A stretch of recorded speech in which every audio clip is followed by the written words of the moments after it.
ಹರಿ ಓಂ.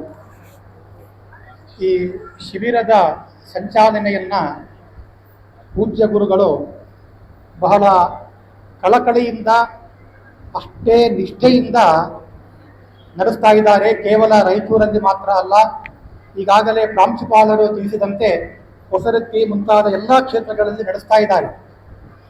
ಯಾಕೆ ಇದರ ಇಷ್ಟೊಂದು ಈ ಶಿಬಿರಗಳನ್ನು ನಡೆಸುವ ಒಂದು ವಿಷಯದಲ್ಲಿ ಗುರುಗಳಿಗೆ ಇಷ್ಟೊಂದು ಕಳಕಳಿ ಯಾತಕ್ಕೆ ಅಂತಂದರೆ, ನಾವು ಧರ್ಮವನ್ನು ಕಾಪಾಡಬೇಕು, ಧರ್ಮ ನಿರತರಾಗಬೇಕು.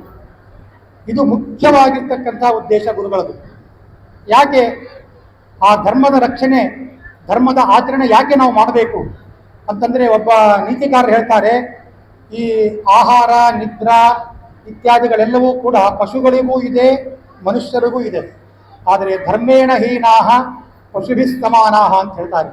ಧರ್ಮ ಒಂದು ಇಲ್ಲದೆ ಹೋದರೆ ಅವರೆಲ್ಲರೂ ಕೂಡ ಪಶುಗಳಂತೆ ಆಗ್ತಾರೆ ಅಂತನ್ನುವ ಒಂದು ನೀತಿ ನಾವು ಕೇಳ್ತೇವೆ.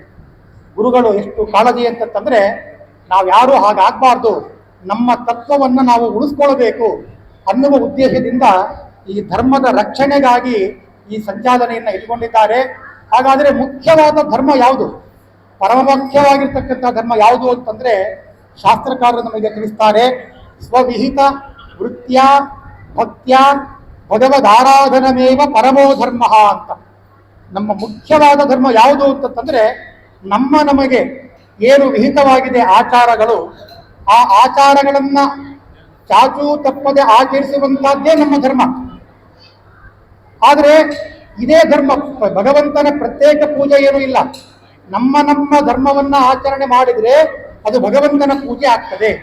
ಈ ಮೂಲಕವಾಗಿ ಭಗವಂತನ ಪೂಜಾ ನಿರತರಾಗಬೇಕು ಎಲ್ಲರೂ ಅನ್ನುವ ಒಂದು ಉದ್ದೇಶದಿಂದ ಗುರುಗಳು ಏನು ಮಾಡ್ತಾ ಇದ್ದಾರೆ ಅಂತಂದರೆ, ಈಗ ಹೇಗಾಗಿದೆ ಅಂತಂದರೆ, ಈ ಲೌಕಿಕ ಕಲಿಯುಗದ ಕಾಲದಲ್ಲಿ ಬೇರೆ ಬೇರೆ ಕೆಲಸಗಳಿಗೆ ಹೋಗಿ ಮಕ್ಕಳಿಗೂ ಕೂಡ ಸರಿಯಾಗಿ ಹೇಳುವಂತಹ ಒಂದು ಸಮಯವೂ ಸಿಗ್ತಾ ಇಲ್ಲ ಪಾಲಕರಿಗೆ. ಆದರೆ ಪಾಲಕರು ಮಾಡುವಂತಹ ಕೆಲಸ ನಾವು ಮಾಡ್ತೇವೆ.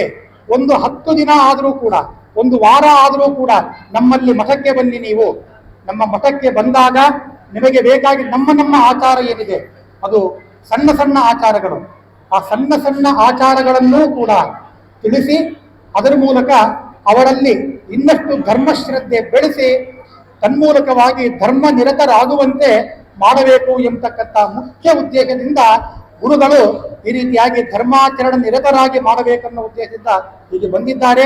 ವಸ್ತುತಃ ನಾವು ಗುರುಗಳು ಬರ್ತಾರೆ, ಈಗ ಬರ್ತಾರೆ ಅಂತ ಕಾಯ್ತಾ ಇದ್ವಿ. ವಸ್ತುತಃ ಗುರುಗಳಿಗೆ ಸಾಕಷ್ಟು ಕೆಲಸಗಳು, ಆದರೆ ಅದನ್ನು ಬಿಡುವಂತಿಲ್ಲ, ಇಲ್ಲಿ ಬರಲೇಬೇಕು.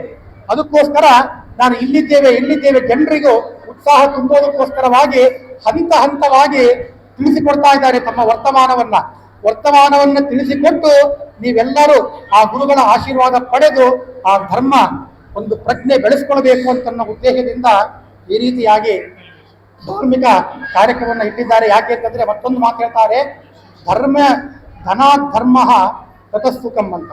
ಇವತ್ತು ಸಾಕಷ್ಟು ನಾವು ಗಳಿಸ್ತೇವೆ, ಆದರೆ ಕೇವಲ ಗಳಿಕೆಯಿಂದ ಸುಖ ಅಲ್ಲ ನಮಗೆ. ಆ ಗಳಿಕೆಯಿಂದ ನಮಗೆ ಏನಾಗಬೇಕು, ಧರ್ಮ ನಿಲ್ಲಬೇಕು. ಧರ್ಮ ಸಿಕ್ಕಾಗ, ಧರ್ಮ ನಿಂತಾಗ ಆವಾಗ ನಮಗೆ ನಿಜವಾದ ಸುಖ ಸಿಗ್ತದೆ. ಈ ಎಲ್ಲ ವಿಷಯಗಳನ್ನು ಇಟ್ಟುಕೊಂಡು ಗುರುಗಳು ಈ ಧಾರ್ಮಿಕ ಶಿಬಿರದ ಸಂಚಾಲನೆಯನ್ನು ಮಾಡಿದ್ದಾರೆ. ಆದರೆ ನೀವೆಲ್ಲರೂ ಗುರುಗಳ ಮುಂದೆ ಇವತ್ತು ಸಂಕಲ್ಪ ಮಾಡಬೇಕು. ಒಂದು ಸಂಕಲ್ಪವನ್ನು ನಾನು ಹೇಳ್ತೇನೆ, ಗುರುಗಳೆಲ್ಲರ ಮುಂದೆ ಕೈ ಜೋಡಿಸಿ, ಪ್ರತಿಯೊಬ್ಬರು ಕಲಿತಿರ್ತಕ್ಕಂಥ ಪ್ರತಿಯೊಬ್ಬರು ಕೈ ಜೋಡಿಸ್ಬೇಕು. ಮುಖ್ಯವಾಗಿ ಎಲ್ಲರೂ ಕೈ ಜೋಡಿಸಿ ನಾ ಹೇಳುವಂಥ ವಾಕ್ಯವನ್ನು ಹೇಳಬೇಕು. ಗುರುಗಳ ಮುಂದೆ ಪ್ರತಿಜ್ಞಾ ಸಂಕಲ್ಪವನ್ನು ಮಾಡಬೇಕು. ಈಗ ಎಲ್ಲರೂ ಕೈ ಜೋಡಿಸ್ಬೇಕು. ಪ್ರತಿಯೊಬ್ಬರು ನೀವು ಹೇಳ್ರಿ, ಎಲ್ಲರೂ ನಾವು ಇದುವರೆಗೂ ಪೂಜ್ಯ ಶ್ರೀ ಸುಬುಧೇಂದ್ರ ತೀರ್ಥರ ಆದೇಶ ಮತ್ತು ಅನುಗ್ರಹದಿಂದ ಇಲ್ಲಿವರೆಗೆ ಕಲಿತಿರುವಂತಹ